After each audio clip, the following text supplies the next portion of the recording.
that authenticity is really what is going to connect, because it makes people feel like they have common ground. That's what I'm thinking of. In fact, in general, even when this is back to like booking or cold calling, but even when I am calling people for the first time, I'll do my research on a place and just find out something about them that I connect with. It might, like, for instance, a winery. It might be that I see this beautiful location and I think, oh my goodness, that looks so peaceful. And so I might call and say, hey, your place already has this beautiful ambiance to it. I would love to partner with it and bring something that I hope my music would do the same.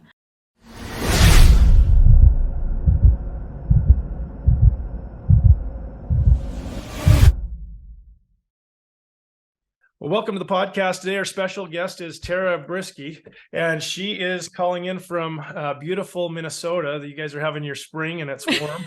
Yes. And I'm out in Utah, where it's supposed to be spring and warm, and it was about an hour ago, and now we've got rain and cold. So I'm a little jealous of consistent weather right now. But Tara has been a musician for pretty much your whole life. I have. I really have. She's done piano, she sings, she's taught all kinds of courses and taught a ton of people how to get gigs. You've taught online piano, you've taught people in person, you do one-on-one coaching. So I'm really excited about what we're going to get into today. Thank you. And it's so good to be on here, Jason. Thank you for inviting me and looking forward to it. Awesome. Well, let's start all the way back at the first, because with your career, I always like to go right back to when you were a kid.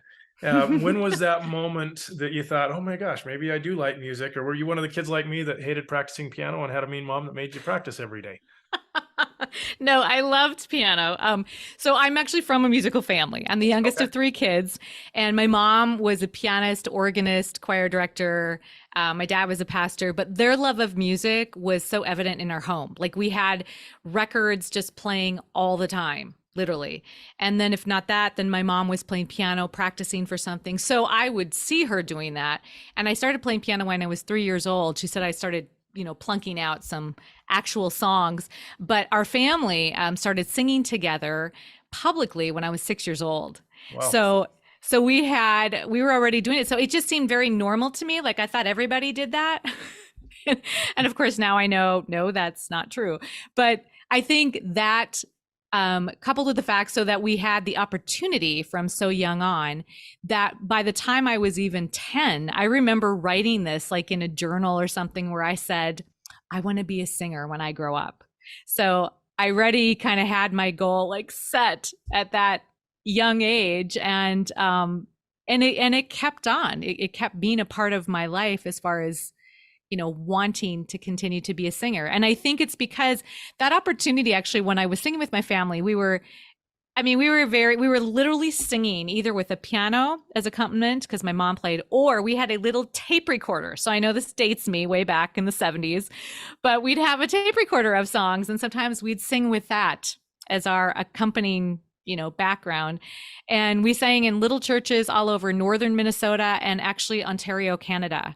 So I thought that was pretty cool, because, we could go to Canada at the time and it had different money and things were in French. And so the experience, I think, of just being able to be different places and be in front of people, that was such a part of my life that it seemed fun.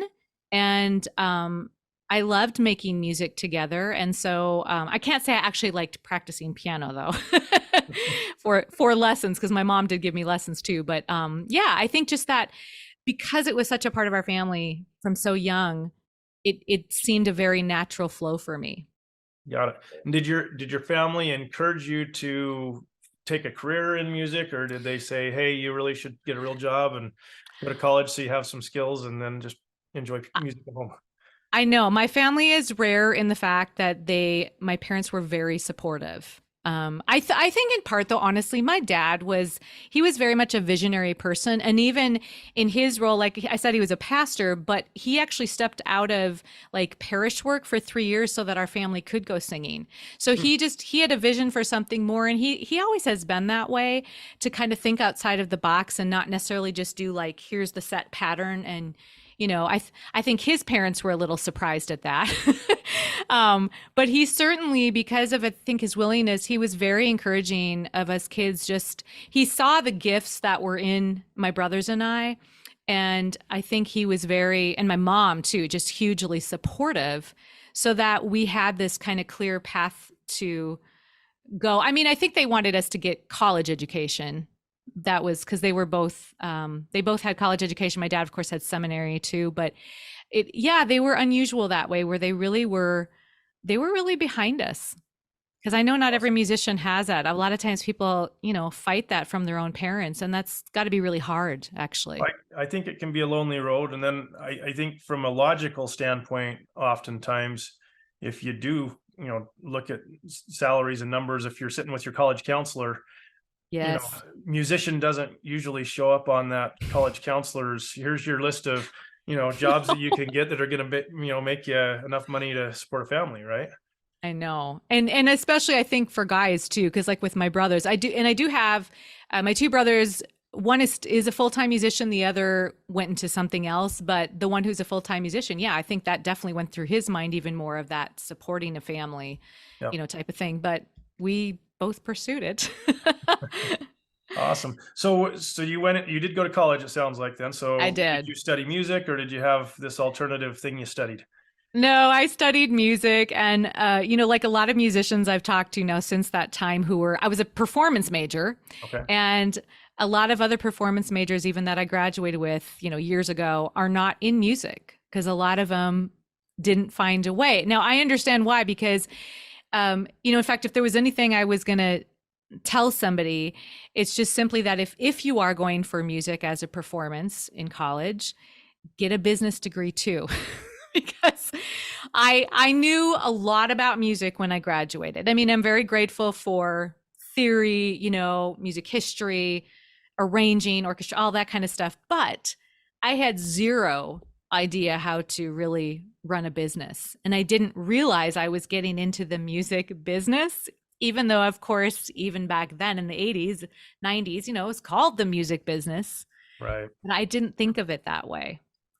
Well, I went into marketing. I lasted 2 days in the music program and I dropped out of my college because they told me that I'd have to go to school for 3 years before I could learn to arrange and do orchestration. And I was already Mm. doing all that. And I kind of thought, this is insane to go back and learn about half notes for the next, 2 weeks. And so I actually asked the professor if I could help him teach, just to try and give Mm. some challenge, or, and he got all upset with me of how dare I, how dare I Wow. assume that I could, do what he's doing. And it was the Yeah. best decision I ever made. I ended up walking over to the business school and took a marketing class, and I liked it. But what's interesting, as you said, that a lot of people that do music performance don't do anything in that. I can think of almost probably 95% of the people that I graduated in marketing with didn't end up doing marketing. Oh, interesting. So I think it happens the same way. And you talked about learning the music business. I've got several friends who are doctors and dentists. These people that you'd think, oh, they're going to own their own practice and they're going to go Yeah. do well as a doctor. And I can't tell you how many of them, when we had conversations at night, some together, and they kind of open up and they say, you know what, the saddest thing is, I learned how to do a doctor, and I can do all, they can rattle off all the crazy things, pull eyeballs out and fix, just Yes. crazy things. And yet they have no clue how to come in and run their business with the practice. They're Mm-hmm. completely, pretty much helpless. Yeah. And hence they end up in, getting into a lot of financial trouble, and it takes them. Anyway, that's a whole, it's interesting how learning business, whether you're music or a doctor Something. or Yeah. whatever, I think there's a lot of principles, whether you're going to own your own business or not, that a business, some of those business classes, not all of them, there's some that were waste. Right. But in general, I think it does teach you to kind of think a little bit bigger picture, a little more strategy than maybe just what's in front of you, and you're just trying to stay at that real tactical level of just boots on the ground, right? Yeah, and I think just figuring out how to get from, point A to point B, because if you want to perform, you have to figure out, how are you going to perform? How, are you going to be with some kind of company? Like, I do know there are musicians that get hired by orchestras, Yep. even in, more the classical world, even in opera and things too, that people will actually, kind of almost like signing with or having a job with a corporation. But that's by far and large not a good portion of musicians. And so I think it's just, yeah, learning these practical things of, well, what does it mean for me to get sales? Because I have a product that I'm offering. Yep. And I didn't understand that this was, a lot of different things I could use as a product, or a service really is what a lot of we do in music, like a service that you're offering to people. And so, yeah, those practical steps I had to learn the hard way. But I always feel like, man, if I could do it, anybody can. and just like any industry or any business, I think who and having those opportunities to meet people. And I'm sure, I know you've done a lot of coaching on helping people to get gigs. I'm curious what your take on, is getting to know a certain person, or is it just putting yourself out there and calling lots of people? For somebody who's introverted, that's going to be terrifying if they've got to like pick up a phone and like introduce themselves. And, so how would you say that works typically when it is successful? And I did that. I did the cold calling. I am an introvert, and it was terrifying. But I think usually what I talk to people about is, it is building relationships. You're trying, like any kind of sales, as you know, it is building relationships with people. Those are how you get return customers. And so kind of even just looking at it that way and realizing, I think even for introverts, if they're scared to do it, is that, again, it can be one-on-one. What used to freak me out is if somebody said to me, well, you could go to these networking events, and I'm thinking, and do what? Like, I don't want to have to go to something and then start introducing myself. Now, actually, it's funny because it wouldn't bother me to do that. But back then I was very shy. And, but I think it's just, there's ways of doing things and reaching out to people and then being prepared. Like for people with booking, when I coach people, a lot of times we'll start with a script. I mean, something as simple as a script that's written out. It might be something they use on the phone. It could be something they use in an email, something they can tweak, but just having a plan and then including certain things, and keeping it short and succinct, and then just follow up. I think in the business, a lot of people tend to give up because they assume if they don't hear back from somebody, like in booking, that they just assume, oh, it's a rejection.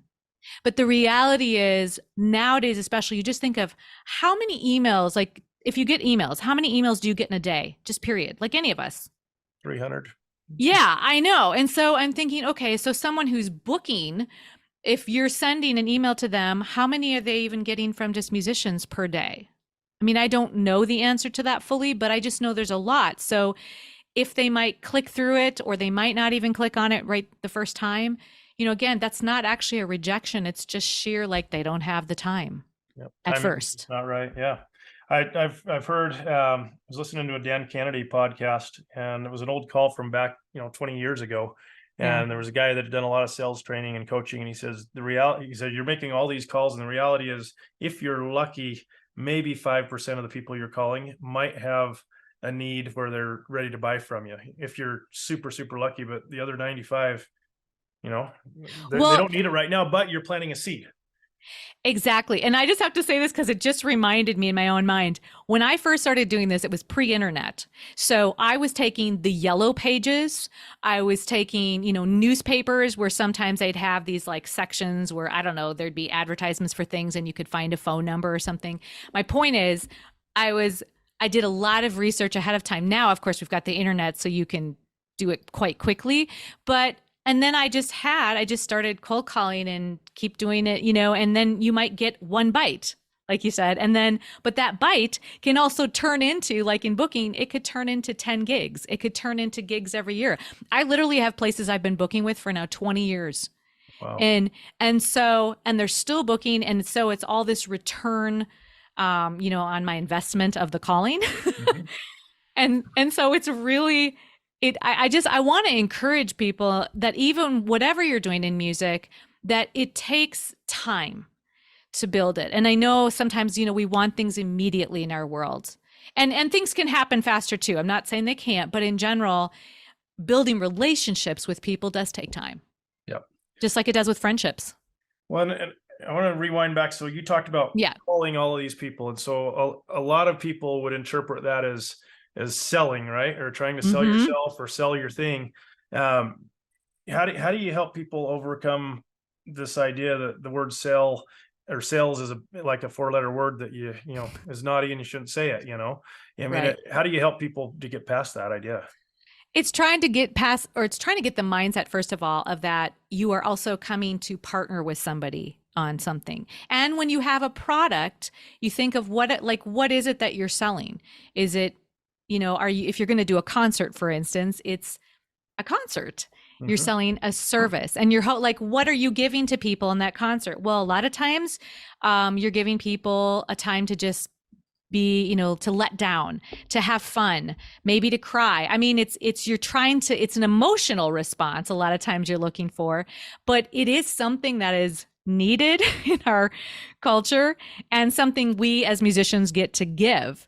And if you can think of it like this is something you're giving to people that they don't just have opportunity. I have talked to more musicians, like we're so used to just doing music all the time. We listen to it, but there's a lot of people in life that hardly have music as part of their everyday being. And so when they hear a concert, they go to a summer park concert or something, or get tickets to a show, it's a huge deal. And we get to be on the end of giving that, of something that's really encouraging to people. Yeah. And to kind of get that around, like this is something that's people actually want and desire and would love. Well, and I think part of it is just believing in yourself that you have something to give and to share. And Yes. and I think part of it is a confidence thing. I know for me, especially as I was younger, you have a tendency to get that, they call it imposter syndrome. I've heard people call it that, or you don't think you're good enough, or you're not good enough to do that, to be on stage. As you're working through, I mean, you've worked with a lot of people doing gigs. You've been doing it a long time. How do Mm-hmm. you overcome that idea that, I'm not good enough, or, that just, it's not even that anybody said that to you, but I think a lot of times it's just like that little evil angel on the other shoulder that tells you, oh, you can't do this. Well, and it kind of goes along with, I'll just say this. I used to, when I was doing gigs, I would always, when I was younger, like I'll say 20s for sure, I would always be concerned about what the audience was thinking about me instead of what I could give to them. And I think sometimes too, to realize, again, turn the table a little bit, like don't go into something saying, oh, are they going to think I'm good enough? Give what you have from your heart, be authentic, be where you're at. I mean, we're all at different stages. Like, yes, I perform better now than I did 25 years ago. Yep. But people actually listened to me 25 years ago. And also to remember that if you think about, like, for all of us, first of all, live music is amazing. When you go hear people live, it's just different than, listening to a recording. But also, we all have if you said to somebody, like, who's your favorite artist? Well, I don't know, but if I get asked, that's like, I don't have one, I have a lot. And it depends what genre you're talking. So Yes. the point is, there is room for the uniqueness that every single musician is going to bring to the table. And especially, I don't care whether you're an instrumentalist or whether you're a vocalist, you have something that's uniquely yours. The way you do it is uniquely yours, and it's going to connect with certain people. Yes, there are some it's not going to connect with. To this day, I have people that maybe don't, connect with what I do. It's fine. But Yep. there are people that do. And it's about finding those people through the years and through the time. And everyone is capable of having, people, especially if they're willing to just continue to learn and grow in their own music and be authentic with their audience. They're going to have people connecting. Yeah. Well, you talk about connecting, and as I've done, performed for a lot of people and written stuff, and I'm still learning every day. I don't feel like I'm even good yet. But It's always, we're all learning. We're all in that process. I think one of the hardest things to realize, and as I self-evaluate myself, is the connecting with that audience. When I started performing, I even think back, almost clear back to piano recitals, when I was a kid, and you're just terrified to death that you're going to mess up that one note that you've struggled with, and you're praying, oh, please, just let me get through that. And sometimes you do, and sometimes you don't, and you just hope you weren't that kid that had to have the music brought up to you to get through the song, right? But I Right. can remember that fear, and I think as I started writing music and wanting to share it with other people, I still clung on to this whole idea that, okay, I wrote a song, but it has to be perfect. And even when I started Mm. doing the music, I would it would even critique myself of like, oh, but that book that I published and did, it has like 2 spots that I missed a note and it was just wrong, or, and as I've done storybooks, there's maybe 300 pages in this thing, but oh my gosh, we forgot a period on that one thing. And somebody's going to think I'm no good because I left a period out on the, and I think the sooner as an artist that I was able to, and it just as a person to recognize the flaws and the mistakes are what connected people with me. It wasn't the fact that I could play this thing really good. In fact, I almost feel like that when I've been too polished, that they don't remember it. They don't connect with you. And I don't know how, if there was any advice I was giving myself, I would just say, look, go screw up, go like really just mess up bad. And at very least, the audience is going to feel bad for you and they're going to like you just because they want to encourage you and help you do it. Right. And I always think too, when you, like, if any of us, to turn the table a little bit, like, what if you're in the audience and you saw someone mess up? Would you be the person who's like critiquing them and going, oh, they're stupid? I don't think most of us would. I think most of us would probably be like, oh my word, I hope something, there's probably more empathy in a lot of us than we give ourselves credit for. And so our audience is going to have that too. And you're right. If something happens, like I literally had, this was about 2 years ago, I was playing an electric piano and it had one of those stands on that are like plastic on the part of the piano, and I had a 3-ring binder on it and I was playing and singing, and the whole thing crashed. Like just fell off and crashed. So I just got up. I said, hold on a minute, you guys. I said, this just fell down. I went and picked it back up, put it back up. And I said, I was just trying to see if any of you were awake. And the thing is, or just tell people if something goes wrong. That's what I always say. If you literally have something go wrong, like your mic doesn't work or something, like tell the audience, just tell them what's going on. They can handle that, and so can we. I mean, that's being real. Yep. So I still have nightmares from, I was playing a musical number in church as a kid. Remember when we used to have all our papers and there'd be like 9 pages? Yeah. And of course the AC kicks on in the middle of the song and all of a sudden, there goes your music. And right. I don't know. I just remember that as a kid. I was like, oh my gosh, I'd never do that again. And but you know what? I think I had more people come up to me. I mean, people saw that, and the fact that I was able to kind of halfway make it okay. And I think it connected people, because I mean, the reality is everybody out in that audience has flaws just like we do. And absolutely. And if you're perfect, you're not going to be like them, and the connection will be there. And think how scared most people are even to get up in front of anybody. I had a gig literally 2 weeks ago that I had, somebody was going to introduce me and I said, oh, you can use my microphone. Oh, no, I don't want to use a mic. And I was thinking, it's just a microphone.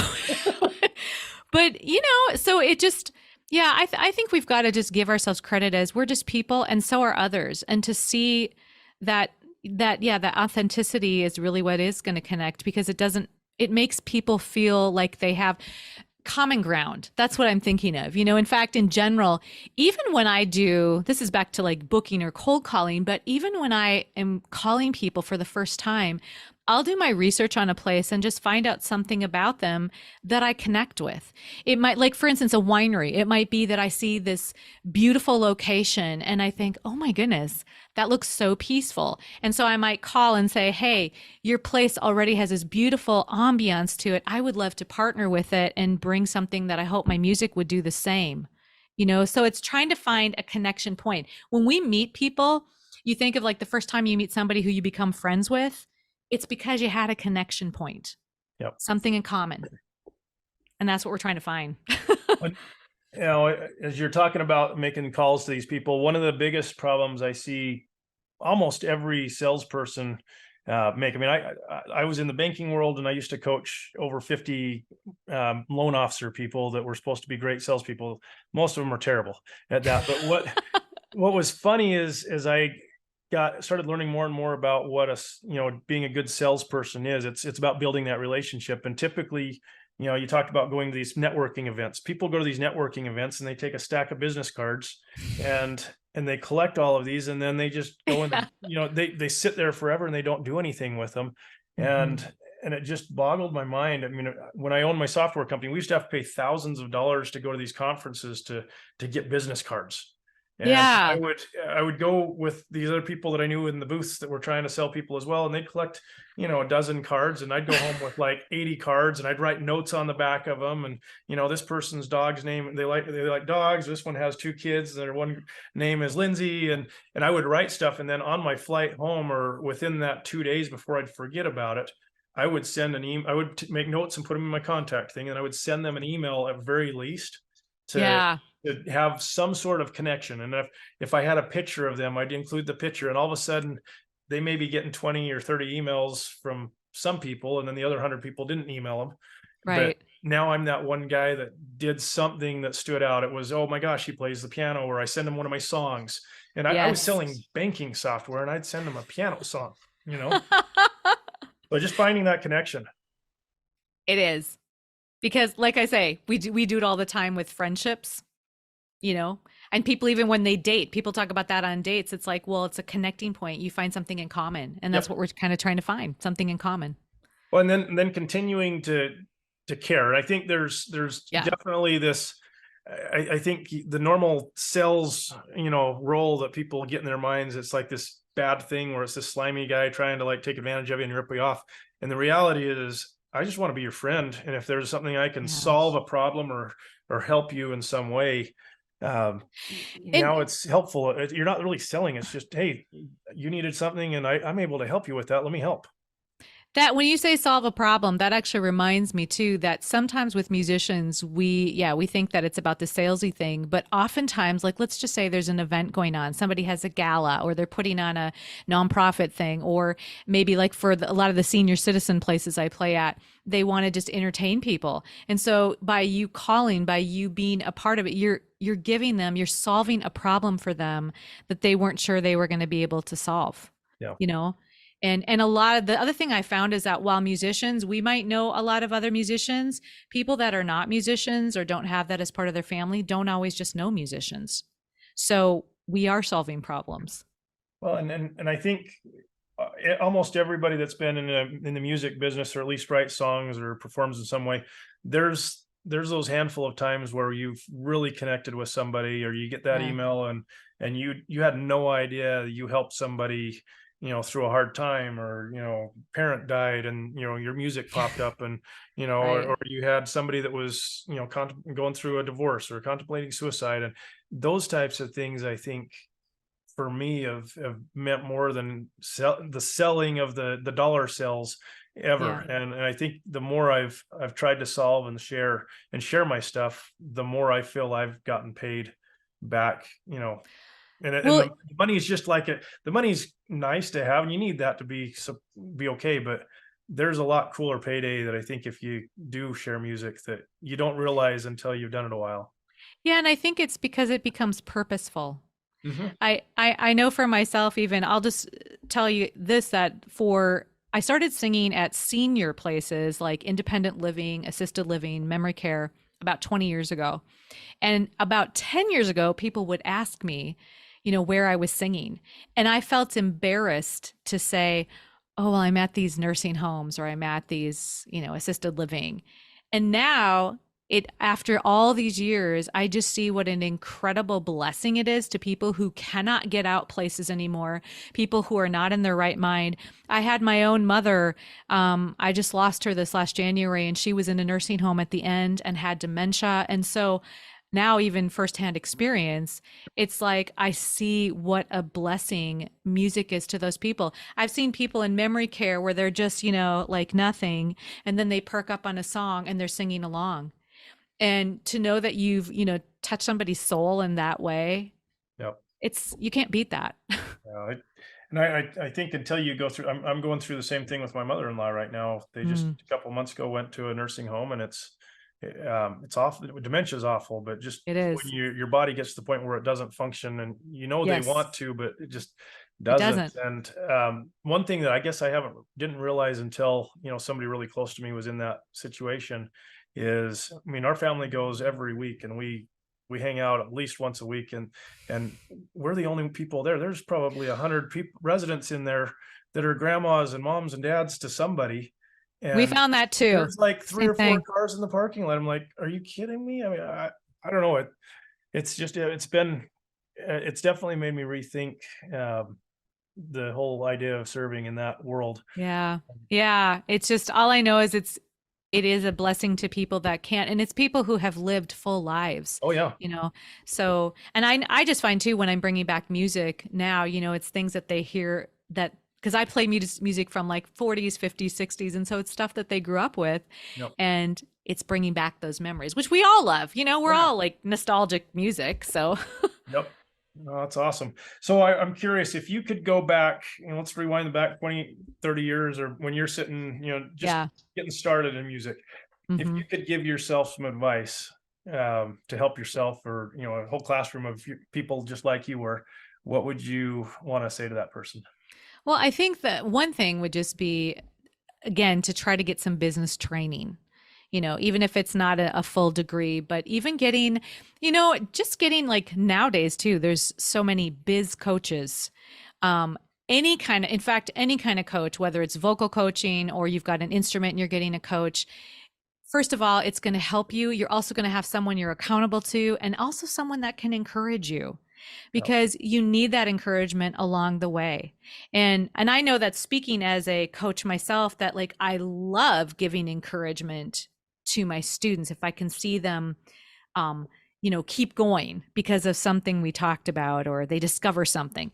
Anyway, that's one thing. But I also think just this thing of being willing to be, the thought of what your purpose is, and with music, and serving other people in your music, rather than, again, to just think about like what they're going to think about you. Because to approach it, I think I just wasted time in my head thinking about what people were thinking about me or where I should be. And the other thing is too, I think, just to realize that there can be a lot of streams of income of music, which I know you found an amazing one yourself.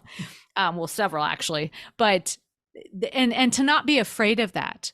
And it doesn't mean, and also like teaching, don't assume that if you're a performer and you teach. I used to hate when they would say that old saying, like, if you're a performer, you do, but if you can't, you teach.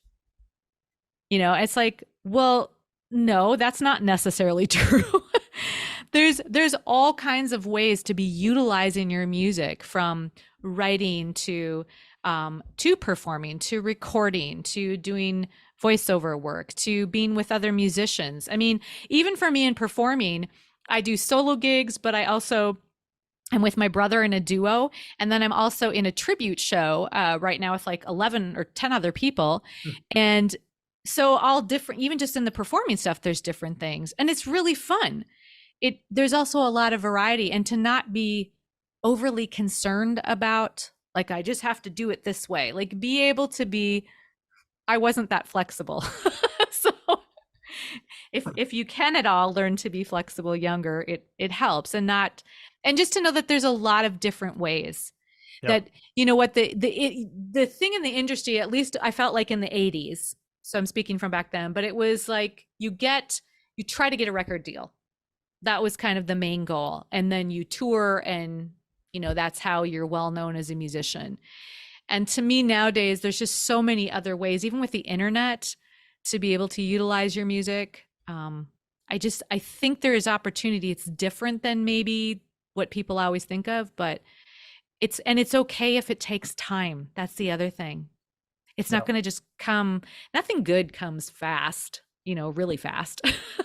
Well, and I think one thing is, if I was in that room with you giving that advice, one of the big mistakes I see people make is they don't try to build those relationships, or even collect the emails. People will perform, and, trying to engage with that audience. So, I mean, you're performing in that one time, but if you could somehow collect the names and emails or the text messages, and you could follow up and help in some way, and then connect more, you're almost, I almost feel like it's crazy to not, and maybe that's a business thing in me of, you're taught to, hey, you got this opportunity, but you realize that you're going to actually benefit by, doing the other 95% of the 5% of that first gig and getting somebody on stage. But if you don't do anything after that, you may as well, that's not a business. I think a business is something that you have to be able to continue to have a customer base and serve. Otherwise, you're just kind of a street vendor that is there for the one event, and Right. that's it, and go get another street vendor gig. That's not a business. You couldn't sell that to anybody. There's no value in it. But now you get the list of names that like Mhm. you, and now it just opens up a whole nother world of opportunities where maybe you can introduce them to another singer that you like, and share and serve. Maybe it's not even to make money, but it's just to help that individual that you've connected with even more. Well, and I think even when you say that about the connecting, or using the opportunity, um, I was thinking even like with uh, other singers, like connect. Well, I know what I was going to say. You have different kinds of customers too in music. You've got the people that you're actually singing for. They're Mhm. one kind of customer. And then you've got the people you're booking with. That's kind of another type of customer. But yeah, all of them, however, you can continue to build relationships, get info from them. And I know the other thing I was thinking of, yeah, is just because you kind of alluded to it with like another musician, not being afraid of partnering with other musicians, not being afraid of giving the names of other musicians to people when you can't do something, because that's the other thing that if I was going to give anybody advice, that I compared myself way too much in my 20s, in my 30s. And I had a friend say to me, it was really the best piece of advice, even though he wasn't trying to give me advice, but he basically, I was talking about some musician at the time, and I was kind of frustrated because she had gotten all these accolades and I hadn't, which is just stupid that I was even, but that's where I was. And he said, Tara, why can't you just be happy for her? And I thought, oh, I guess I can't be, can I? And I've learned now that being happy and being supportive of other musicians never depletes you as a person. It only makes your life bigger, and actually even gives you more opportunity, and it causes you to look at life with more opportunity instead of this scarcity where I'm just always trying to grab at something. Yeah. I, as you're talking about, being scared or worried about helping, what other people think.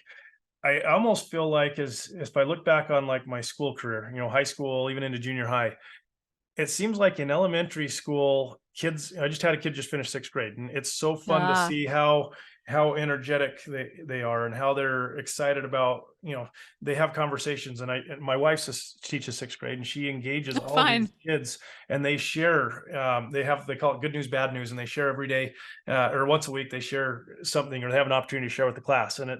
And they're not scared to talk. And it's like this, almost like this little family unit. And then somehow, somewhere in junior high and high school, I feel like if I look back in my classes, I was terrified to speak up. If and the teacher, Me oh too. my gosh, and I don't know where that happens, and along the way. And there's some people that just are, whether you call them loudmouths or whatever, they just don't seem to shut up sometimes. But Right. most of us, I think, were terrified. To the point where I think the public speaking classes that are taught in the colleges, that's actually, speaking in public is one of the biggest fears. I mean, some people would rather die, like Yes. actually die, than actually have to speak in front of somebody. I And know. I don't know where we lose that, but I think a lot of that stems back to somewhere in that junior high or high school or school Yeah. time, when somebody got shut down or told they were stupid, or there was that one bully in the Yes. room that was not nice. And I think the reality is 99% of the people that are in the room are the empathetic, that want to see you succeed on stage, that want to see you be Yes. successful. And for whatever reason, we kind of cave to that one The one. moment in our, maybe this should be a psychology podcast. I don't know. I don't know anything about psychology, so don't listen to me. Um, but I do think there's, probably most of us, if we look back, there was probably that moment. And by the time you get into a lot of those high school classes, even in college, you don't dare speak up in class because you might be wrong and you're too scared to say anything. Yeah, I think too. I think a lot of musicians, I think we tend to be people who are we analyze, and we're probably introspective, and maybe really highly sensitive. I mean, I can say I am myself, but I know a lot of other musicians who are too. And Oh, so, yeah, that those, like the one negative thing, I actually hear that a lot when I teach people that sing, and they'll say, "Oh, somebody told them they were too loud, or someone told them they sounded awful," and it's just it's hard to hear that, but I think that self-consciousness, when we start being self-conscious of ourselves, like you say, junior high, high Yep. school, I think that really is a time. And depending on if we have a great teacher or some teacher around us or a coach, Yep. again, I think, I know my voice teacher in college for me made a huge difference because, and I'm still in contact with her. She just turned 90 this year and I just saw her, which was great. But she basically, like, she didn't try to put labels on me, even at college. She basically wanted to just let me sing and help me and encourage and nurture. And she taught me a lot, but she was that encouragement that I needed. And that's why I still come back to, like, if you are a musician, find a coach. And it may take a while too, because not every coach is great either. But I do think it's helpful because then you have also the camaraderie of somebody else in music with you that understands, and to get to know other musicians as well. We have so many online ways now, and even this podcast that you have is an encouragement to musicians just to know they're not alone. Right. So, well, you just made me thinking of American Idol, when people are the criticism. And actually, I think there's been so many good things with American Idol, but as a musician, I think we watch that and it's so easy to critique, and the ones that were not good, and yet they don't know that they're not good. And it's almost one of those where, does it help or hurt some people's willingness to maybe go out of the box? Because if I'm not as good as Kelly Clarkson or whoever, some of these superstars, well, then I'm not good enough to be a musician. And I think the cool thing is, in this day and age, with the internet and with some business sense and building a list, you can be successful, financially in the music business. It might not be singing. You may not have that voice to be an American Idol winner. right. But there are thousands of other career paths that support, that are in the music business. So if you love music, I wish I'd known that, and recognized that 20, 30 years ago.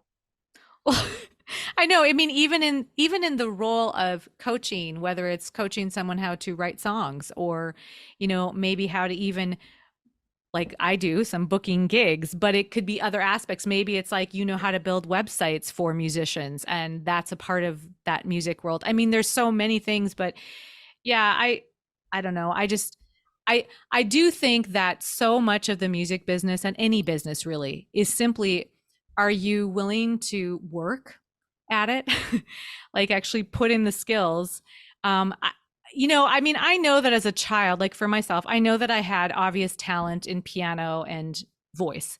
But if I hadn't gotten a lot of the training, if I hadn't worked at things hard, practiced, all through the years, I would have stayed pretty mediocre, and who knows? And I've seen other people who maybe from the beginning didn't look like they had as much talent, but then because they worked at it, they honed their skills and things, they kept practicing, no matter what it is. It's like that, to me, and perseverance is far more the keys that are going to make you have a successful career, really, of anything, but of just being willing to put some time in and work towards something that you actually want to, that you're willing to say, I am going to put the time into this. Yeah. And in music, people usually do it because they do love it. Do they love every aspect? No, I don't love having to create invoices and contracts and things like that. To be honest, I pretty much hate those things, but I have to do that to get to the things that I do love. And so, but to really enjoy my work, that is something that I have been able to do for it's been over 30 years now, which is really amazing. So. And I love asking this question. I know we're about out of time, but yeah. What would be your definition of a successful musician? Today, having had a 30 plus year career in the business, what do you consider a successful musician? I think doing a lot of the things actually just that bring other people joy and yourself, like creating a purpose, being purposeful with your music. Also being able to still do your music, like in different ways. And it might look different. The beautiful part is it may look way different than you thought it might look. Like what I'm doing now at 54 is way different than I thought at 21. Yeah. but I love what I'm doing. And then also being able to actually financially, though, being able to take care of yourself too, and being able to have a business that is growing and continues to support itself, because the other thing is, if you're just struggling, financially, where you can't, and 2020 was just so hard for all of us. But I do think that being successful, is having some of those things that, to me, it's having some of the goals or the dreams that you have thought about. It just might look a little bit different, and being willing to kind of ebb and flow with that, but still be pursuing a general move towards the things you want to do. For me, even feeling like I actually feel like a successful musician, not necessarily monetarily compared to people. I'm not making millions, but I'm enjoying my life and I love my work. And, to put people spend, 8 to 10 hours a day at a job that sometimes they hate. And to me, if you can really like your job, I think that's, and get paid, I think that's being successful. Absolutely. No, it's fantastic. I love that. So Tara, I'd love to go deeper with you on gigs. Maybe we'll get you back on another podcast. I know we're way over time. You've had right. I've really enjoyed this conversation. I think, thank you. I think more people need to think of, I love that self-inflection and the coaching, and just that idea, those ideas that you shared have been incredible. So I really hope it helps a lot of people out there. Yeah. Yes. Please don't give up. Yeah, absolutely. That's my hope is with this podcast is I've seen too many musicians that thought they wanted to do music, and then they've just given up on their dream, and they have something amazing to share with the world. And it just breaks my heart every time I have a friend that I find out they've, put their CDs down in the basement, and because it's going to keep coming back. That's the thing. You can't. I've seen that with people. In fact, a friend that I've coached in the last year kind of always had that. And then she was in a different role. She was kind of teaching music, but more in a different way. And she still wanted to do it more full-time with performing. And now she's come to it because full circle, and she loves what she's doing now. And, just to see that it's like, if that passion has been in your heart that long, it's not going to go away. Yep. So it makes you happy, you're going to keep coming back to it. Yep. Yeah. Absolutely. So Tara, if people want to go find out more about you, where should they go? Probably the easiest place is tarabrueske.com. It's my website. I'm also on Facebook, on Instagram.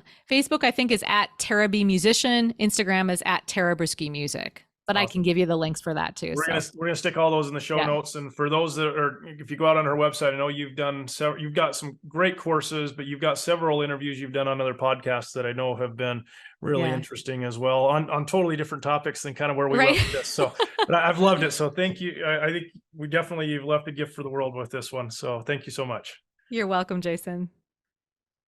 Here we go. Hang on. So ask me that question again.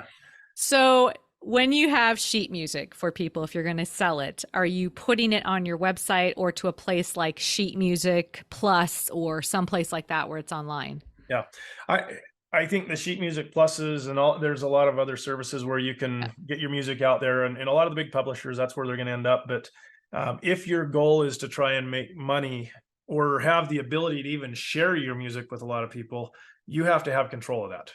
And so if, a lot of what I'll do when I first started, and for years I've done this, and I still do it today, is I will share songs for free all the time with people.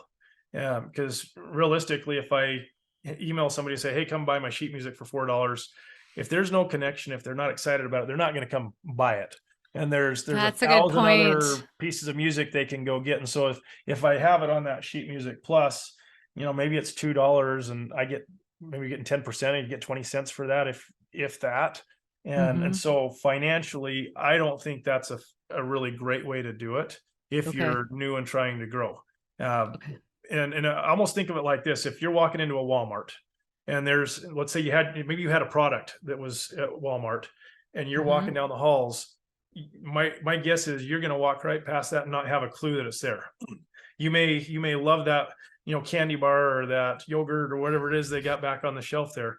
But if you don't know you love it, or that's why Costco and Sam's they do those, here, try this. They have the little taste test, the cute grandma out there that has you to come taste the thing, and then they get you to buy like a $40 box of stuff you really didn't think you needed, going home. But I'm sure that's got to be an amazing business. I mean, run the ROI on that, and I'm sure it's huge. That's the only reason why they're doing that. But think about it from you as a musician. If you're hoping somebody's going to find your music in the Walmart store or whatever big store it's in, it's not going to happen. And none of the workers in that Walmart are going to be as friendly as that nice grandma at the Costco that's going to have you try the thing. Of course. Right. Yeah. And so I just feel like if you're new, even though building a website is, it's really intimidating, there's a lot of really good services out there. I like WordPress. There's Shopify. There's lots of people that you can hire to help you with that. There's lots of YouTube videos to learn to do it yourself as well. Well, and I have the website through Bandzoogle, and I know they have a lot more on there now too that we can do, even with like, besides the shop. But what am I trying to say? Well, they've just got things like you can offer from online there. Right. You know what I mean? So that's why I was thinking, like, I wondered, like, is that a better way of doing it? So I think having something is better than nothing. So if you don't have the time, or you don't think you can do the website, by all means, stick to your stuff. Stick a handful of songs out on the music, Sheet Music Plus or whatever the things are. And I think that's great. But the reality is almost nobody's going to find you. And even if you think about this, even if I sent all of my people that loved my music, so let's call it your super fans, you send them there to go get the music, who's got the list of people and knows whether they bought? It's Sheet Music Plus. They're not going to share that list with you. That's so true. You're not going to be able to follow up at all. That's true. So that's a good point. I think honestly that, building a fan base, and if you want to have a lasting impact, you've got to connect with your audience, care enough to get their name and their email, and then care enough to put something in place. Maybe it's just a simple email once a month with $20 MailChimp or something like that. There's some really amazing tools. I've kind of done for the last 20 years, been doing this, and used to do consulting on these fancy CRM systems that would cost thousands and thousands of dollars. I still use one that cost me like $8,000 or $9,000 a year. And I'm just like, if there'd just be one that could do it as good as, and there's actually some really great tools out there now that have taken, and they'll add in, you can do emails, you can do sales funnels, you can do, connect your Facebook account and your Instagram and all of your ads that you're doing all into one place. And it's, 1/100th of what I was paying back in the day, when there was just, you had to get 10 different companies to do all this stuff, and hopefully they all played nice. And it is a great time to be a musician. I mean, if somebody wants to find out about that, email me, and I'd be happy to point you to 2 or 3 really great resources. Anyway, does that answer your question on there? Yeah, it does. It's it's kind of something I know it's in the long-term goals. Mm-hmm. Like right now, when you were talking before just about like your own mom too, with my mom dying, I'm actually doing now more caretaking of my dad too, even though his mind is good, but just, it's in a different season of life right now. So absolutely. Let me let my dog out. I got one more thing. Okay. All right, go. Got a kid that just pulled in the driveway and he's freaking out. Oh no. That's scratching, and I guess I should put the dog on the camera, and then be a hit. There you go. So you've got your website right now, and it's just because I noticed you're not selling a whole lot. So one of the other things that I've felt like most, and I lived this, because we used to have to hand program. I was paying like $5,000 to have some guy custom program this thing where I could have tables and rows and have it sell my music. And there's some WordPress plugins that are right out of the box that are free, that you can, get a basic WordPress site that probably only costs you anywhere from $1,000 to $3,000.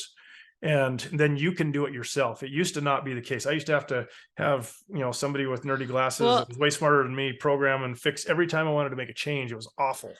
I had WordPress about 5 years ago, and I hated it because it was so not user friendly. And it's, you left right about the time when there started to be some stuff that made it very easy to do. Okay. I use Elementor. There's a couple of other things, and essentially it's this drag and drop. I want a text box, there's a text box right there. I want a picture there, boom, there's a picture. You want a link or a button, there's a button. If it's super easy to do now.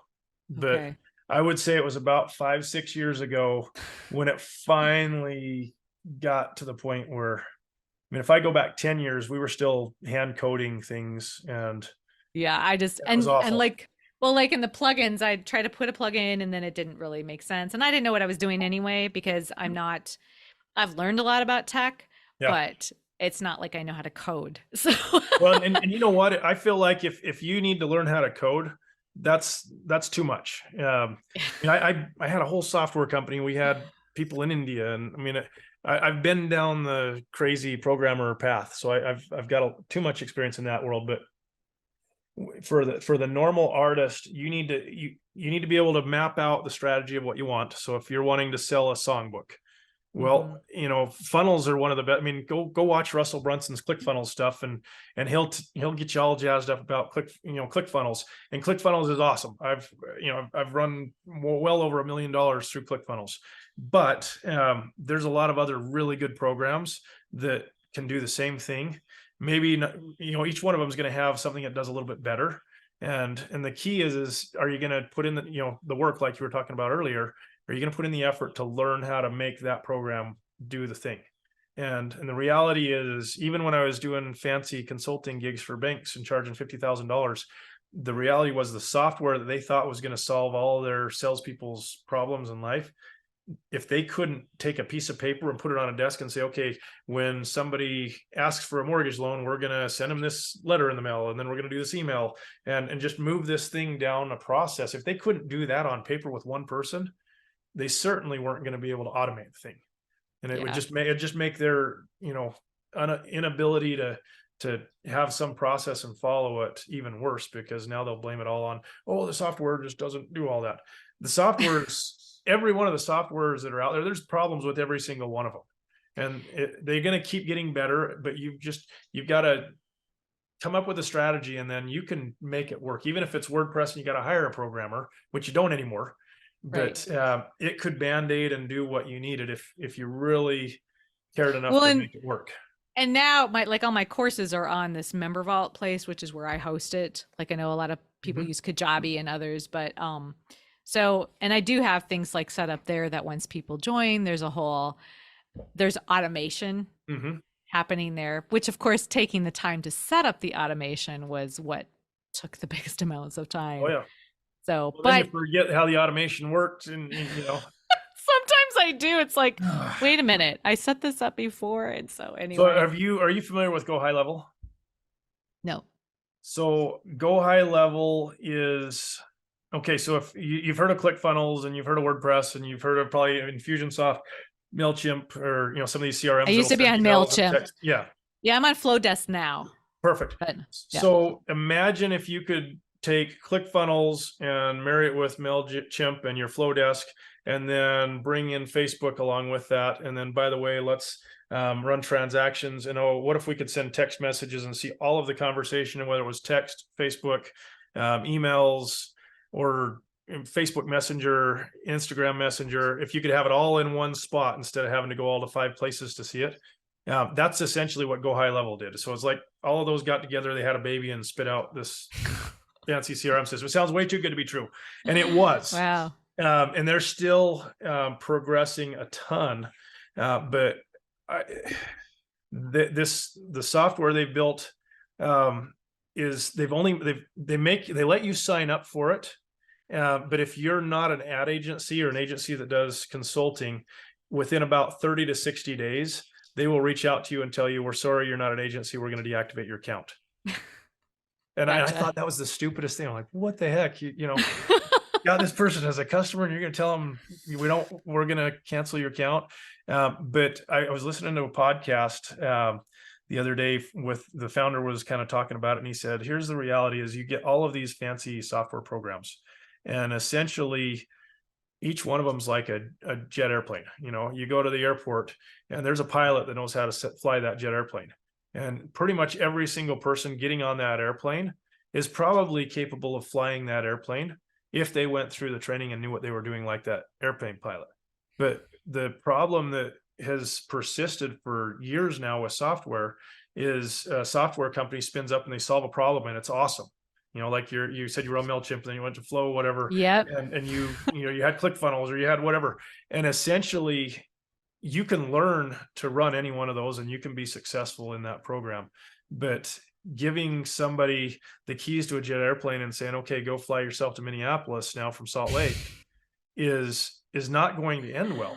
And 99% of the time it doesn't. And so you have people that are signing up for these softwares and then they complain that it doesn't work. And it's not really that the software didn't work. I mean, sure, there's going to be stuff that was broken, but essentially you just didn't know how to run it right. And to me, it's been that learning curve. I've had so Yep. many learning curves in 5 years where it's just one after the other after the other. And you get tired, you get exhausted.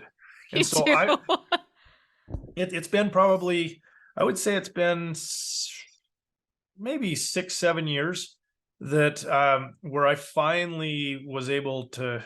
I am not a super techie person. I mean, you may sound like I'm that, but I'm not.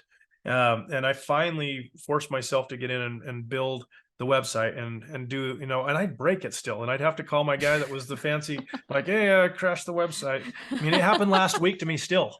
I totally crashed the website and went down. And now I kind of know a little bit to get on with the guys at the host and they'll like save, you like, phone a friend and they can bail you out of jail.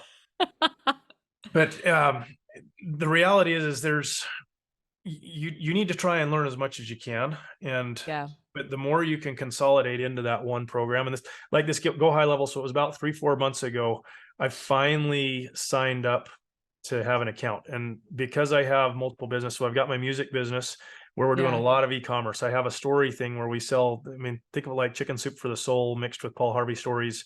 And that's been really, I love Paul Harvey. Yeah. I'm finding that I'm getting old enough that most people don't know who Paul. I used to listen to the kid at noon every day. Yep, on the radio. Oh, on the radio. Yes. Anyway, so just this Go High Level tool, I've watched them for 3 or 4 years now, and even when they started, I really wanted to get something better because I was spending like $8,000-9,000 to send emails and have the automation, and it works because that's how I've gotten people from when they buy one sheet music. Now you go through an onboarding and you get to like me and I share stuff with you. And then, hey, by the way, you haven't bought this, here's the thing that you might like because you bought this other thing. And now I'm helpful in solving problems versus slimy sales guy trying to say, buy all my music books, Right. And so the automation pieces, all of that is in Go High Level as well. And the crazy thing is it's now affordable for like normal people. And so agencies, because I've got I own a travel agency. I have a tour company in Costa Rica. I've got software stuff that we're spinning up a new software now that nobody even knows about. So I've got all these different businesses, but I've learned so much from doing all these things that I thought, you know what, this is going to help a lot of people. So I've got an electrician that wired my recording studio. We're helping him do ads that are driving through this Go High Level program, and so the Facebook ad comes in, it automatically texts back and forth with the person to schedule an appointment for him.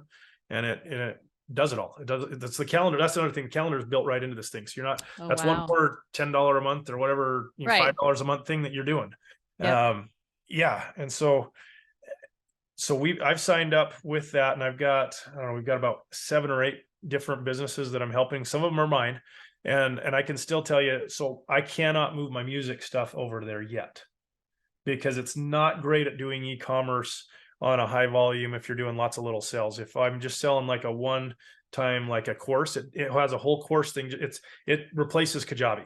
So if you wanted a course thing that does all the emails and unlock stuff, all that's built in and it works great. So yeah, I mean, if you were wanting to coach or help people, you could sign up and learn that, or there's agencies out there. I've got this team in the Philippines that I've been kind of sending them through, boot camp, learning it, and they're getting pretty good at it, actually. And one of my hopes is that down the road, maybe I can help some musicians to figure out, to basically coach them along. But the done for you model is great. It's expensive though. And so I feel like from a coaching standpoint, even for you, I mean, you've seen it where somebody wants, they want it all done for them, and it just doesn't, they'll never be successful if they just slough off the thing that they need to learn to be good at. So Right. if you can help the person go in there and hold their hand a little bit and say, hey, it's not that scary. You really can build with a WordPress, promise. Right. Right. The other thing on that Go High Level is it's got a full funnel builder. So if you don't want to have a WordPress site, it'll do basic website stuff for you. You can build your whole site in there. It's okay at that. There's not going to be all the fancy plugins, so don't ask it to do, spin circles, but who knows, in another year or two, AI will do it all for us probably too. So I know. so tired Well, of even hitting on AI. Ugh. I know, even the place that I have that it's Member Vault that hosts my courses and all that, they now are they've done so much stuff too, where like you literally, I'm not going to do this because I still like some of the things on Bandzoogle for my music, but like you can use it as a website now. Yeah. Because the way they can personalize it, the way they've got a menu bar now, I mean, just everything like did not have that 5 years ago, so I can see where like, I think more places are trying to get this one stop. There's not very many that are doing a great job of it. Go High No, Level and is white label. They white label it. So, okay, like Modern Musician, Michael Walker and those guys, you follow them at all? I don't. Okay. So he's got a software that he's built, but it's Go High Level that they've kind of customized and built some templates around. And again, they're basically an agency that's able to resell Go High Level. And you can go to, I think they've got like 10,000 plus agencies that'll sell it. And so my goal is I wanted it for us to help me and my businesses, but I knew that once the team knew how to help my stuff, we could help a whole lot of other people. And so people that I like, I'll say, hey, let's get you on here. And it's not very expensive. So, I mean, we're talking like $100 a month type of price, and it does everything. Yes. I mean, if you add up all the stuff you're probably spending money on, I'll bet you're spending way more than that on stuff, even as a basic, if you've got a basic process going on. Well, yeah, I think everything I was doing with everything from my podcasting to my teaching to all of that, I think, yeah, it's closer to like 200 a month or something that I'm with everything. So anyway, yeah. and then the other cool thing that I love about it is if I wanted to help somebody, so I've got a couple people that I've just said, hey, you know what, go try this for free for 2 or 3 months. I'm just going to give it to you. And it's costing, I'm spending $600 or $700 a month to have it. Yeah. So I've got to recoup my money, when we got people. The only other thing that they really charge for is text messages and emails. So how like MailChimp, they'll say, okay, you can send, up to so many emails, and have this many contacts. So Go High Level has unlimited contacts, which is awesome. And then for the emails, I priced out what they charge, and it was 1/5 the price of MailChimp. And I thought MailChimp's like, okay, that's the cheapest. And it's like 0.0007 whatever cents. I can send like 20,000 emails for, less than $10 or so. Well, MailChimp, I started with them because they were free everything. Yep, and then they just kept raising price and then I was getting more subscribers. So I was charge you more. yeah. And so actually when I got on Flowdesk, it was in its what do you call it? When they first put out something, why can't I not think of the word? Their for lifetime that? access where you're So I got in on the cheap end of where I have unlimited, and now they just added also a checkout, and they've got lead pages on it. So it's decent. Although, like anything, you run into certain things where it's like, yeah, not fond of this piece of it, but well, and having been in the software owner's shoes, we probably had 2,000 ideas that came in of people, and how things that people want. And then they, if they've done it right, they'll put it in there and you can vote on what is most important. And your customers basically tell you the biggest pain points. And that's where you throw your dev team to fix them. So, So anyway, that's awesome that you got a good software to do that. If you ever wanted to try out Go High Level, I'm more than, if you wanted to spin up an account, I can spin one up for free. The only thing that I'd have you pay for is what they charge me for. So it's like less than a half a penny, but it's Twilio's pricing. So it's just, the pricing is what it is. And it's like the bare bones. This is as cheap as it gets in the world. Yeah. And so it just pays right through them anyway. So it's not even me charging for it. It's, you're basically like a wholesaler getting it at wholesale price. So, right. Well, and I appreciate that. For right now, I've got to just, But if you've got a thing going right now, I would say stick with it and yeah, just go deeper on it. That's what you need to do. But if you're looking at artists that are trying to be like, oh, what should I do? There's some people that are out there doing their courses and they're charging thousands and thousands of dollars I know. to do the thing. And I've probably spent $40,000 to $50,000 on courses in the last 5 years. Well, and I And know, and the only thing I have found with musicians is that it's well, it depends on the right musician though. It's like anything, it's finding the right customer. yeah, Because you know what I mean? Like some musicians have the mindset of that they're going to invest in that, and then other musicians are, they won't pay $50 for something. So it's like, okay. one other thing I feel like that was really a game changer for me was soon you need to learn how to do stuff on your own, but you need to recognize what you're not good at Mhm. and really kind of put a value on your time. And so you could figure out how to fly any jet airplane out there, but if being an audio engineer is not your thing that you're great at, and you got a guy at 65 an hour or $100 an hour, go pay to have that guy do his thing and make your stuff great. If it's building a website and you hate doing websites, don't do it. Go find somebody. And there's the thing that's really amazing. The Philippines has been a game changer for me. Hiring somebody in the US or, kind of can be really expensive. I mean, we're talking thousands of dollars. I had an ad agency I was paying for my music $5,000 a month I just to run believe my that. Facebook ads.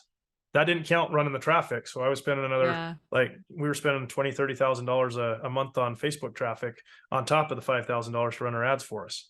And the reality is there are people in other countries that are amazing and that are just looking for jobs. And the Philippines I've found has really smart people that maybe haven't been given an opportunity, but they have good internet usually, and they have a computer. And for the Hmm. most part, they're pretty dang good at speaking English too.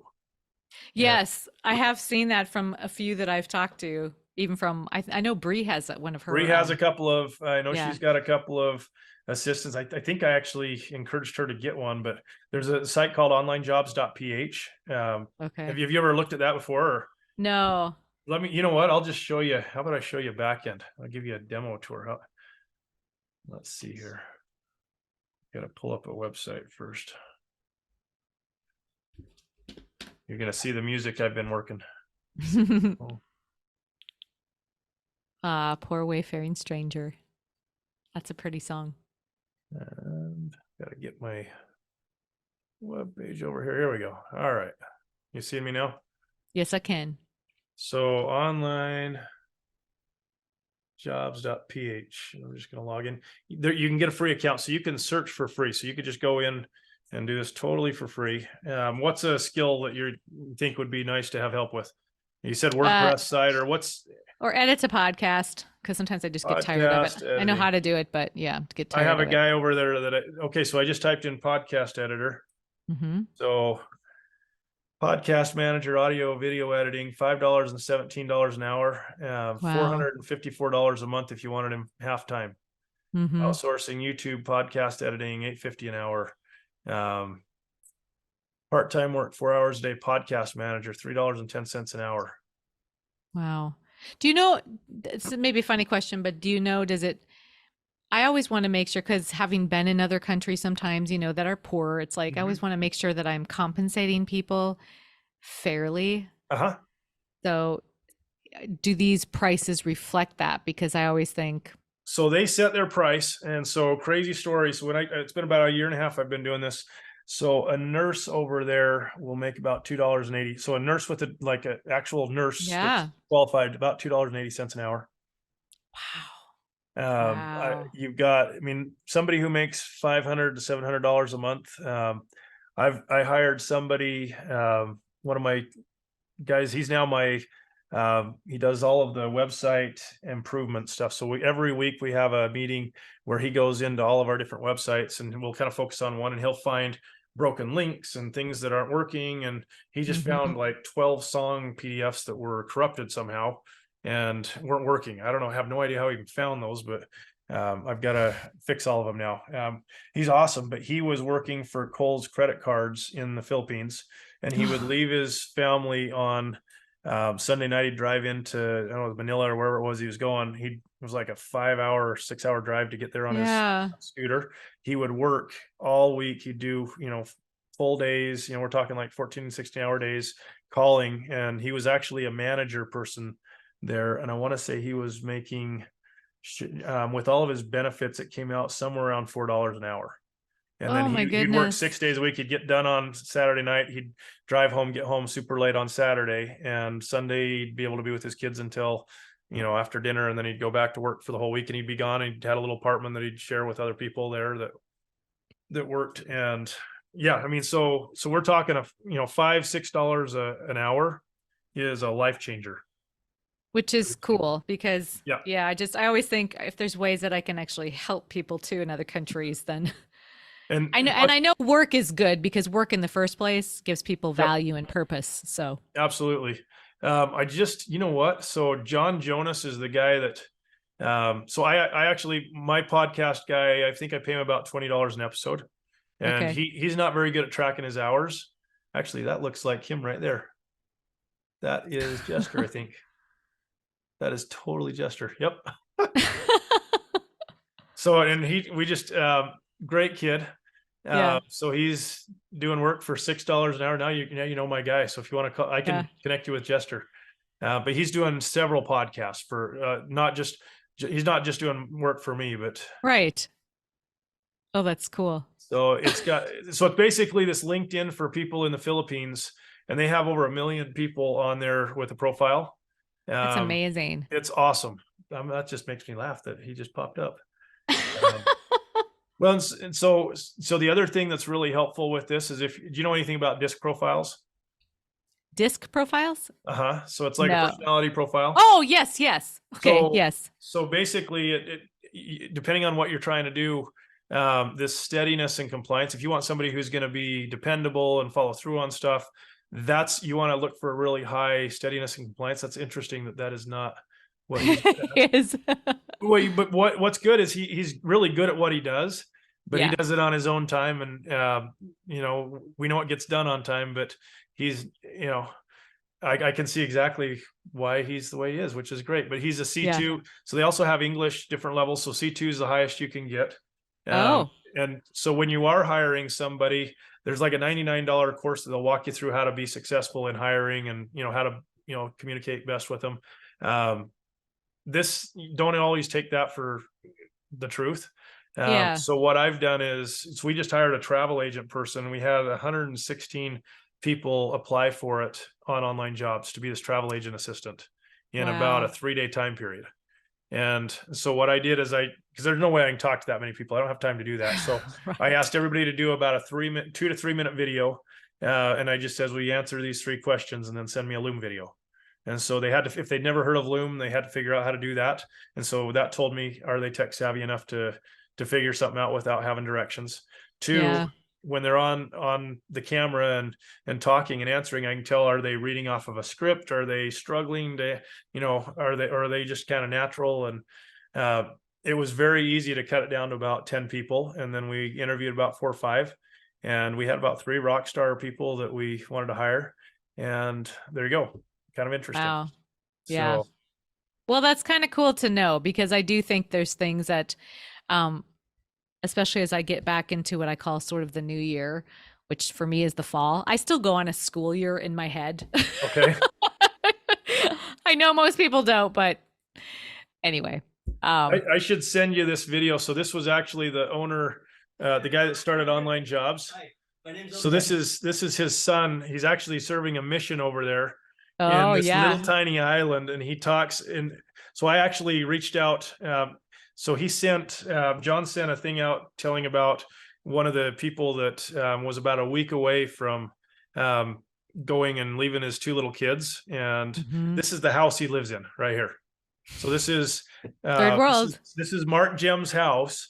And John sent this thing out, and he said, my son has been around this forever. And he said, Dad, I would hire this guy his kid actually in high school had a $300,000 a year business that he built. So, okay, he's a sharp kid, right? Yeah. And he said, Dad, I would hire this kid. He's super smart. He's a hard worker, but he's a week away from leaving, and he's going to leave his wife and his kid, and he's going to go work in the city and only be here one day a week.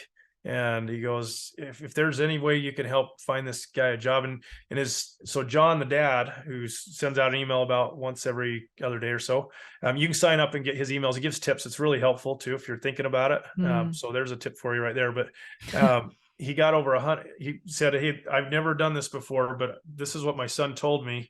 If anybody's looking for a designer, somebody that's not super trained, but they're willing to kind of train him and give him a chance, let me know. And he had over 100 people email him within one day and say, hey, I'll hire him. And I emailed him as well. And I just said, hey, this is what my needs are. And I kind of explained some stuff. I invited John to go to Costa Rica with me too, so that probably helped. So that's, I ended up hiring him about 3 months ago, and he has learned a ton, but I had so this was the thing I saw this morning. I had no idea that was his house. I mean, I lived in Argentina and built houses that were like this for people, when I was just graduating from high school. And this is pretty stinking cool. So you want to know, and it's about $500 a month, and he's full time, and I've completely changed his family, but it's going to change generations too, because now with the experience he's getting, guess what's going to happen? His kids are going to speak better English. They're going to be exposed to computer stuff. It's going to multiply and just change generations. That's so cool. I love that. And I've been to, like I say, enough sort of third world countries too, just kind of on mission trips and other things that I've seen it. I've seen poverty, real, you know what I mean? Just real poverty, and where there's not opportunity. Right. And that's the thing that, I can send you the link to this video, but he explains that the problem with the Philippines is they import everything, and they have no natural resources, to really export. The only thing they have to export is labor and their people. And so, in order to have that offset, to have enough stuff come into the country, they go and they work on cruise ships, and they go overseas to Dubai and all these other places, and they leave their families. And so it's really, really hard. Their parents, if you've been on a cruise before, you ever met some people in the Philippines? I haven't yet. But so my mom taught Philippine doctors, that came over to the US. Awesome. So. Well, you've got to get on a cruise. You got to get on. Have you ever been to Alaska? You haven't been to Alaska probably either, right? So are you scared you're going to get seasick or what? No, just haven't had the opportunity or time. So you would love it, especially as a performer. I'm sure I would. I pretty much love traveling. Like I've been in sort of unique countries in some ways, like Romania and Israel and Guatemala, and What do you want to know the secret to coming and doing a trip for free? What's that? So one of the reasons I started this travel agency, so it started because I was down in Costa Rica on a whitewater kayaking trip, and I met these guides that were amazing, and I wanted to help. I just felt like I was supposed to help them, and it was the dumbest idea ever. And so I'm laying in jungle camp, and I'd just been overhearing the guides say, hey, the owner says we're not doing any more kayaking trips down here because we're just going to do Groupon adventure trips now. And two of the guides had been on the Olympic kayak team. Okay. Oh, wow. So these guys, this was they were so good. And they'd just been told by the owner, who lived in the Virgin Islands, that they weren't going to buy any more kayaks. There was about 6 kayaks that were still like floatable, and the rest of them were what you'd expect, cracked and just not nice. And so, exactly what I thought we were going to get. But I overheard Walter talking in Spanish, because I speak Spanish. Overheard him, and he told his buddies, hey, this is our last one. He says we're not doing anymore, and they were just crushed. And then Walter came over, and he didn't realize everybody gone to bed. I'm sitting out and looking over the river or the jungle, and in this little rocking chair. And he came over after he'd been finished talking, and he just be in front of me. He's like, "Oh, I didn't know you were here." And so I just kind of went into consulting. What I just sold my business, and I'd done tons of consulting and websites. And so I just got talking to him like, okay, if you're going to leave and start your own thing, because he told him, I'm going to go do my own thing. I've been going to business school for 5 years. He used to actually raft into the jungle camp, run 4 miles up the road to catch a bus. After they got him in for dinner, he'd catch the bus in, go to school from 7:30 to 10. And then he'd go home and sleep. He'd get up at 3:30 in the morning, and he'd catch the bus, go back to the top of the road, run down the 4 miles down the dirt road to get back to where people are waking up at 6 in the morning, and then raft out in the morning. And it was one of these, I just was like, oh my gosh, I'm supposed to help this guy. and so I started, I got home and we connected over Zoom calls, and he was almost done with his business degree, and he was going to try and do his own thing. So he'd been working 16-hour days. Yeah. 365 days had gone by. He hadn't had a day off, and he had a little 2-year-old at home. Of course. And, yeah. And just amazing guy. And so I started, helping him with all these things. And I've seen too many people try, talk about doing a business and then they don't follow through. I mean, you've never seen that, right? And right. so, I'm putting all these like roadblocks up and saying, you better go talk to the attorney and find out this and this. And if you're going to start your own travel company, I still had no intentions of like having a travel company. And when I'd gone back that night in the jungle, to my little cabin thing that we had, my buddy that was with me, he's a retina surgeon. And so he's got lots of money. And I told him, I said, well, this is the last kayak trip. And that night he'd be like, well, I'll just buy him kayaks. This is the best trip I've ever been on. And I was like, yeah, go to sleep. That's a dumb idea. Go to sleep. So like 2 months later, I'd helped Walter and he'd done everything. And I kind of said, well, if you do all this stuff, I'll see if I can help you get some money and I'll help you build a website. And I hadn't even told my wife about it. Oh, wow. That maybe wasn't so good. No, it's not a good thing. But we're going to Costa Rica in like 2 weeks, and she likes going down there now. But yeah. Anyway, we ended up just craziest idea. We're helping these guys out. And as we started the company, our first goal was to get his little 2-year-old son Ian a yard with some grass instead of being in this little cement cinder block. I mean, you've seen them, this moldy cinder blocky place. Not that it wasn't nice, I mean, it's okay. You can live fine, but I just wanted that kid to have somewhere to run around and a swing set. And we did that in the first year. We got there and mission accomplished. And we're 6 years in now, and I've still not paid myself once. So we've reinvested everything back in. We are completely debt free. So any of the money that I got from Dave, we're completely paid back and debt free. And we have 17 families down there now that are working or employed because of us. And we just bought a bus last week. And it's actually not me that bought it. Walter saved all of his tips and he was able to get a loan to go get this $45,000 16 passenger van, brand new, for his guy, Jonathan, that had to work 16 hours, 6 days a week, driving bus. He's this awesome guy, and he's now going to be our driver full time for that. And so anyway, with that, we ended up having a travel agency. We thought, well, we got to figure out a travel business. So I started up a travel agency. And so if you want to go on a cruise, I know a guy. May take you up on it at some point. Yeah. But the way you do it for free is if you've got, so have you done any mastermind groups or like inner circle groups with your people you've coached? I had something. It really wasn't a mastermind. It was just a group coaching that was on a very limited level. Got it. Yeah. So if you think about who your favorite 12 people are that would be really fun to go hang out with, and it could even be, like Bree would be awesome to take on a trip like that. Yeah. You organize. Our team can take care of all of the logistics, all of the details, even take care of all the phone calls. I've got my people in the Philippines that help me now. Nice. And if you sell a certain number, if you get about 12, 14 people on a cruise, you go for free. Oh, wow. What's called a tour conductor credit, and you go for free. Wow. That could be cool. Well, there you go. Maybe I'll have to keep that in mind for the next year. I've got to this point. Sorry, my cat is. I don't know what my cat is doing. We have animals. Oh, here's Zuko. He came back in. That's your little doggy. Oh, cute. He's like the most chill dog ever. Come sit up here. He looks like it. I can tip him upside down and he won't even like flinch. Is that crazy? He's just like what kind of dog is he? He's a Lhasa Apso. Oh, I've heard of that. So I've never seen one. So they came from Tibet, and the Tibetans gifted the Lhasa Apsos to China, I guess, and they bred them to be Shih Tzus. Oh, that's what I've seen more of here. From the Shih Tzus, yeah. So, but look at this. I mean, he's just. Yeah. You tell me a cat that would let you do this, or even a dog that would let you do this. My cat might, because he's pretty mellow too. But look at him. Anyway, Animals are the best. Well, Jason, thank you for just all the help, and then for having me on your on your yeah, no, it'll be podcast fun.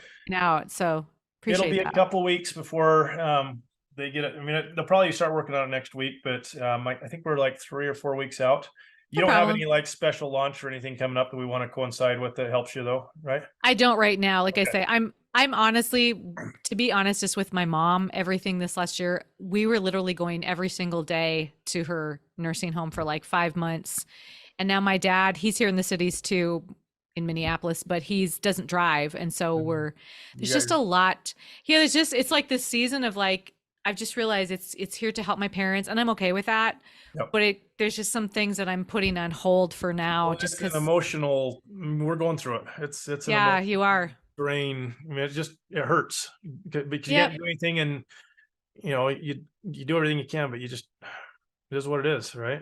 It's Right. And life. like with my mom, like every bit of, time that I spent with her, I don't regret any of it. And Yep. I don't with my dad now either, because it's like he's, I don't know how much longer. Does he have a year? Does he have 3? I don't know. He's Yeah. 87, so I just, but I'm like, it's okay. And I still have enough things in my bucket list of things I want to do down the road. It's like I feel young enough or youthful enough to, I mean, I know my age, but I'm just saying, it's like I'm going to keep going as long as I can. So, With what you're doing, I mean, the fun thing I've learned with travel is people want to go do a thing like go to an Alaska cruise or go on a Caribbean cruise, but there's this like fear factor of doing something for the first time, and if they have somebody to say, hey, it's okay, I'm going to take you, we're going to do this together, all of a sudden people that would never have dared do it are doing this thing, do and they just it. fall in love with it, and it's so fun to see people. It's almost like when you have kids that they see the thing for the first time, and Oh, yeah. it's that experience. It's the same thing a little bit with travel and helping Well, people experience that. I'm sure you get a blast out of that, and I feel that way. Like I'm actually pretty like I've tried things. Like I lived in Guatemala when I was 17 for a short Nice. time. So I don't know. I'm not. I've done a lot of firsts throughout different decades. So I'm kind of like, okay. Well, if you want to come, my favorite trip that the team does in Costa Rica is our momcation trip. They do mom and daughters, and they go rafting, and they go into jungle camp a lot of times, and they go do massages take them to do massage on the beach. But they take everything from the time you step through the airport, you're picked up until you're dropped off. It's Well, and awesome. I don't have kids, but I do have a niece and nephew. So I'm like, sometimes those kind of trips can be Yeah. great too. So So yeah. yeah. If Well, you know anybody that wants to do them, I love helping people experience that. So that's seriously good to know, because sometimes, I have thought about things in the past of like, what if I ever did get like a mastermind thing together? But it's more, yeah, the planning of it. Like, oh my gosh, I've moved across. Like, I lived in LA and I did that move by myself and back, and it was a lot. It yeah. was doable, but it's just a lot. So if you can Well, have those mastermind resources, groups, typically people that want to participate in that, everybody's got a story. yeah, And that's if you true. go, I mean, you could talk for an hour or two, no problem, and tell people stories. But when you have, the magic number I feel like is somewhere between like 10 and 16. You just bond with people. You start getting more than 16, and now somebody's not really Oh, part of the group, and it's just a different dynamic. yep, But smaller. with that number, everybody wants to, they have something to share anyway. So let them share. Say, you know what, hey, we're going to have 15 minutes where when you come on this trip, we're going to take some time, but your job is to have 10 to 15 minutes where you can teach the group anything you want that you think would be helpful for them. Yeah, And then from there, you're going to get 5 to 10 minutes to ask the group any question, and yeah. just be as vulnerable as you want to be and get advice from people. Just tell us what your biggest problem is and you need help solving. And you got all these like caring people that now bond because now you're all invested in helping each other. It's so cool to see happen. Well, and in person, it's like that's That's so something we've good. missed so much, in the last year. So it's like, yeah, You would love it. Your personality, all you need to do is just invite. I think most of the time it's just inviting people, saying, hey, I'm putting a group together. We're going to go, and you can call it a mastermind or whatever you want. right, But if you call it a mastermind, then it's a business write-off. right. I do that with other travel. So yes, I was like, if Absolutely. I can do a gig someplace, okay. Done. So anyway, well, Anyway, take care of thank your you, dad, Jason. and great chatting with you. I know we went way longer than I planned on, but Yeah, this was really fun. It's great to get to know you. yeah. Thank you, Jason. Yep. Appreciate it. Have a We'll great see you. weekend. Bye-bye, Okay, Tara. bye.